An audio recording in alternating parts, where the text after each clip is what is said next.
চলো।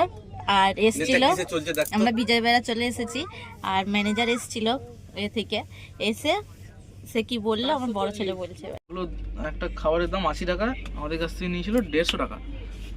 আমি তাকে, যেহেতু আমার যাওয়ার সময় চেন্নাই থেকে মথুরা যাওয়ার সময় আমরা 130 টাকা করে খাওয়া দিচ্ছি, আমি তাকে বলেছি ঠিক আছে 130 টাকা করে আমি দিচ্ছি।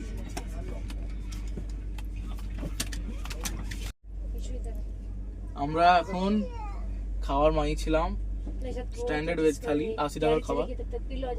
আমরা 2 দিন ধরে যা খেয়েছি মোট 8টা থালি খেয়েছি।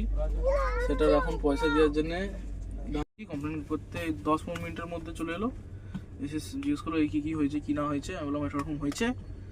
আর আমরা তার কাছে 130 টাকায় আমরা খাবারটা নিয়েছি এখন লাস্টে। কেন কি আমরা 2-3 দিন আগে মথুরা থেকে, চেন্নাই থেকে মথুরা গেছিলাম, তখন 130 টাকা নিয়েছিলাম, আমি 80 টাকা করিনি, 130 টাকাতেই নিয়েছিলাম।